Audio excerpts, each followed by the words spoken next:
என்னடா இவ்ளோ கிரிஞ்சா எடுத்து வச்சிருக்கீங்க? சார் வடகரியாலும் தொடகரியாலும் போலாகுது. என்ன அது? போய் படுத்துட்டு என் தலை மேலயே வந்து உக்காந்தாங்க. சத்தியமா இந்த காமன் மேன் ஷோவை கண்ணால பார்க்க முடியல. எடுத்த உடனே 50 பேரை ஓட விட்டு பஸ்ல அடிச்சு புடிச்சு சீட்டை பிடிக்கிறதான் டாஸ்கே. எங்க அப்பா எவ்வளவு கூட்டம்! இன்னைக்கு கலெக்ஷன் எகிரி. தண்ணி இல்லாம காத்து இல்லாம 2 மணி நேரம் அந்த பஸ்ஸுக்குள்ளே இருக்கணும். வெளியே வந்தா அவுட்டு, நீ வீட்டுக்கு கிளம்பலாம். அதுல ஒரு பொண்ணு வேர்வையா வேற புளிஞ்சு காமிக்கிறா.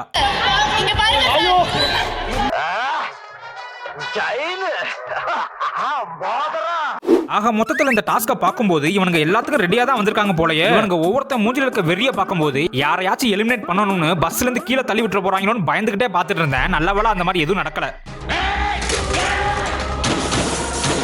வெற்றிகரமா மொத டாஸ்க எல்லாரும் கம்ப்ளீட் பண்ணிட்டோமேன்னு சந்தோஷப்படுற அடுத்த செகண்ட்ல கண்ணை கட்டி விட்டு சேர்லாம் குப்புற கவுத்தி வச்சிருக்கானுங்க. பஸர் அடிச்ச உடனே ஆளுக்கு ஒரு சேர் எடுத்துக்கணுமாமா. அதுல ஒரு நம்பர் இருக்குமாமா. அதுதான் இவங்களோட பார்ட்டிசிபேட் பண்ற டோக்கன் நம்பராமா. சரி கட்ட அவுத்த உடனே டீசெண்டா ஆளுக்கு ஒரு சேரை எடுத்து உட்காந்துக்குவாங்க. இவங்கலாம் நார்மல் பீப்புள் தானே நினைச்சா வந்துகிட்டு பெரிய இடம் ரீசெண்டா நடந்துக்கா. ஆமா இவர் ரொம்ப டீசெண்டா இருக்கிறாரு.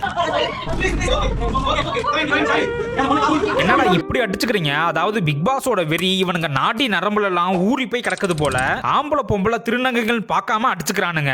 அதுல ஒரு அக்கா ஒரு பொண்ணு தலைமையிலே உட்கார்ந்துட்டு இருக்குது. இடமே இல்ல, உன் மேலதான் இடம் இருக்கு.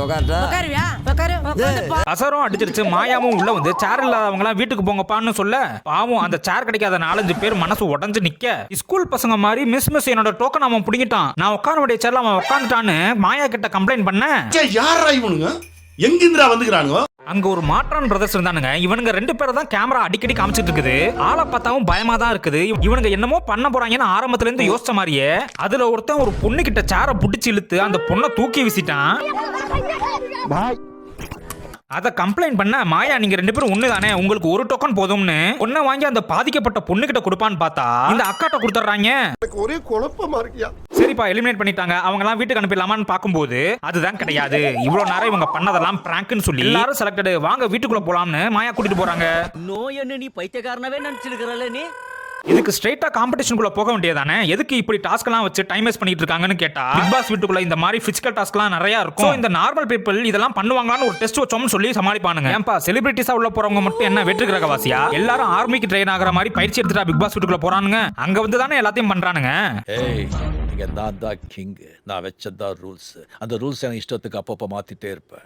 அடுத்து ஷோக்குள்ள போவோம். நல்ல செட் எல்லாம் பாகுபலி அளவுக்கு பயங்கரமா போட்டிருந்தானுங்க. காமன் மேனை செலக்ட் பண்ற 3 ஜட்ஜஸ் இவங்களை எல்லாருக்கும் தெரியும். சோ சொல்லி டைம் வேஸ்ட் பண்ண விரும்பல. ஆரம்பமே அமக்கலமா நம்ம தடீஸ்வரன் வந்து ஆங்கர் பண்ண ஆரம்பிக்கிறாரு. பிக் பாஸோட ஃபார்முலாவான கிரிஞ்ச் ஆட்டிடியூட நல்லா காமிச்சு ஜட்ஜஸை இம்ப்ரெஸ் பண்ண, அதுல ஒரு கான்ட்ரோவர்சியில மனுஷன் சிக்கிட்டான். என்ன சொன்னார்னா, ஒருத்தங்க கீழே வேலை செய்ய எனக்கு பிடிக்காது, அது ஒரு மாதிரி அடிமைத்தனம். இப்ப நான் 4 மாடு வச்சிருக்கேன், நான் தான் ஓனர், என் இஷ்டப்படி நான் இருப்பேன். இப்ப நீங்களாம் ஜட்ஜஸா வேலை பாக்குறீங்க, உங்களுக்கு மேல ஹையர் அத்தாரிட்டிஸ் எல்லாம் இருக்காங்க, அந்த மாதிரி இருந்தா எனக்கு பிடிக்காது. ஜட்ஜஸா உட்கார்ந்து இருக்க 3 பேரும் அடிமைன்னு சொல்லாம சொல்ல, நம்ம ஆரி என்ன சும்மா விடுவாரா? வேலைக்கு போறவங்க, ஸ்கூல் காலேஜ் போறவங்க எல்லாம் அடிமைனா, 4 மாடு வச்சிருக்கியே, நீ அதை அடிமையா தானே வச்சிருக்க, ஊருக்கு ஒரு சட்டம் உனக்கு ஒரு சட்டமானு கேட்டதும் மனுஷனோட வாயில வார்த்தை வராம கொளற ஆரம்பிச்சிட்டாரு. மாட்னாடா மானஸ்தன். சரி ஜட்ஜஸ் டென்ஷன் ஆயிட்டாங்க, டிஸ்குவாலிஃபை பண்ணிடுவாங்கன்னு நினைக்கும் போது அதுதான் கிடையாது. பிக் பாஸ்க்கு தேவையான 10 பொருத்தமும் பக்காவா இருக்க ஒரு ஆளை எப்படி வெளியே போக சொல்லுவாங்க? சூப்பர். மாடு மேய்க்கிறதுக்கு தேவையான 10 பொருத்தமும் பக்கா.